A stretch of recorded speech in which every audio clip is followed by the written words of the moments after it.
सर्वभारतीय श्रमिक नेता स्वर्गत घनश्याम जेना सुपुत्र तथा वर्तमान सभापति आउ पारादीप पोर्ट एंड मजदूर संघर सभापति श्रीजुक्त तन्मय जेना सेहीपरि भाव जोपरि भाव श्रमिक माने जेना साहेब को पाछटी आणुथिले आज तन्मय बाबू को सही हिसाब से दोछकरू पाछटी आनी संघ कार्यालय पहुंचती 3 दिन रही एठी जेना बाबूंकर हम एवं समस्या श्रमिक मान समस्या प्रति जी भाव में जेना बाबू लड़ुले लड़े करुले से भाव में तन्मय बाबू आसी पहुंचती श्रमिक मान आशा और भरोसा अच्छी तन्मय बाबू स्वागत करुच्ची नक्षत्र न्यूज को कौन कहे से ही संबर्धना जो भली जेना साहेब को मिलूला स्वर्गत घनश्याम जेना को यहीटा हूँ लोक मान स्नेह एवं जो श्रमिक समाज महान नेता जेना साहब तांकर जो चिंताधारा नहीं कि श्रमिक समाज पई गोटे संघ तैयारी करथिले आज भी तांकरी चिंताधारा रे ए श्रमिक संगठन चालुची एवं तांकर देखैथिबा रास्ता एवं तांकर नीति एवं आदर्श को नहीं आमे आगु को बढ़िबु एवं ए संगठन सब बेले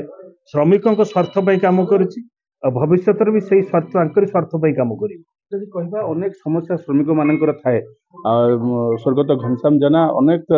भाव में श्रमिक मान समस्या समाधान कर आवर्त मान कि भाव में दायित्व को संभाଳିबे एवं कि भाव में सुचारू रूपे नेबे एवं श्रमिक मान जो आशा भरोसा से जीतले से आशा भरोसा केते दूर तन्मय बाबू नहीं पारिबे बोली समस्त मन में गोटे जदि चिंताधारा सत्य रुहे न्याय रुहे ताहले निश्चित समय सबुथिरे लगे किंतु जदि आपण सत्य एवं निष्ठार सहित गोटे काम करेंगे आज ना काली आपन को सफलता मिलिबो एवं जेना साहब जीवा ए श्रमिक संगठन पाई गोटे बहुत अपूरणीय क्षति देगला तथापि जेना साहब जीवा परे भी तांकर चिंता एवं लक्ष्य को नहीं आमे आगु को जाइचु एवं इफकोर जेना साहब जीवा परे गोटे ऐतिहासिक चुक्ति है जोटा कि आपण मानू इफकोर आमर जो श्रमिक भाई मान अच्छा से पारे ता सहित एबे आईओसीएल एवं पीपीएल वर्तमान आम संगठन वर्तमान चेष्टा अच्छी कहीं पारादीप गोटे एमती शिल्प समृद्ध किंतु एठी जेतिकी संगठन अच्छी से माने लोकों नुहे से माने निजर स्वार्थ काम करती किंतु ए संगठन जेना साहब को संगठन ये लोकों काम करुला एवं आगामी दिन में लोकों ही सब बेले ठिया ही रही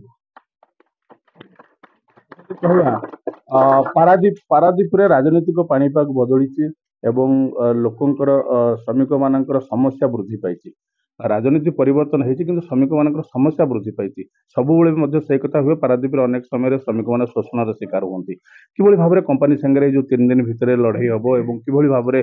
चुक्तिनामा हम और कौन कौन आलोचना कार्यक्रम अच्छी 3 दिन भर यही 3 दिन भितर आमे इफको को जीवु एवं आईओसीएल मैनेजमेंट सहित तांकर जो आगामी सेटलमेंट जो डेट आसूची से कौन कौन आमर दाबी रहिबो लोकंक पई आमर आईओसीएल गोटे बहुत बड़ कंपनी हेले भी आज भी तार श्रमिक मानक पई कोनोसी ता मैनेजमेंट रो श्रमिक मानक पई किछि नाही जहा अछि केवल कॉन्ट्रैक्टर को पई किंतु जदि कॉन्ट्रैक्टर लोकों को जदि न देखे ताले ए संगठन लोकों को पई लड़ाई करुथला एवं आगामी दिन में भी लड़ाई करियो निश्चित से दृढ़तार सहित कहते ये संगठन लोक मान लड़ाई कर आगामी दिन में जिते पर्यंत झड़ झंझा आसु पर्यंत से पर्यंत लड़ाई कर आम गति अच्छा कार्यकारी सभापति आर एन दास कौन कहे आप बर्तमान कि भाव में संघ को लेकर आग को चला हम और श्रमिक मान समस्या समाधान कर आम प्रेसिडेंट वर्तमान कहले जेना साहेब को वियोग पर जो कार्यक्रम जो बाकी रही जाइए अनुसरण नीति ही पारादीप चलो पारादीप पोर्ट डक मजदूर यूनियन आगु जो केत परास्त होनी हेनी एटा समाधान परास्त होनी कौन कहे आज बड़ दुख लगुल आज बड़ खुशी दिन आज स्वर्गत जेना साहब ଆମର ଅନ୍ନଦାତା ଆମେ ତାକୁ ଭଗବାନ ବୋଲି ଭାବୁଥିଲୁ। ଆଜି ତନ୍ମୟ ସାହେବ ତାଙ୍କ ସୁପୁତ୍ର ଆଜି ଦେଖେଇ ଦେଇଛନ୍ତି ଯେ ପାରାଦୀପରେ ଜନସାଧାରଣଙ୍କୁ କିଭଳି ରାଲି ହୁଏ। ଜେନା ସାହେବ ଆସିଲା ବେଳେ ଆଜି ମଧ୍ୟ ବି ତାଠୁ ଅଧିକ ହେଇଛି। ଆଜି ଏଇଟା ଆମ ସୌଭାଗ୍ୟର କଥା। ଆଜି ତନ୍ମୟ ସାହେବଙ୍କୁ ଭଗବାନ ଜଗନ୍ନାଥ ଏଇଭଳି ସତ୍ୟତା ଏବଂ ଆଶୀର୍ବାଦ ଦିଅନ୍ତୁ। ଆଗାମୀ ଦିନରେ ନିଶ୍ଚିତ ଆମେ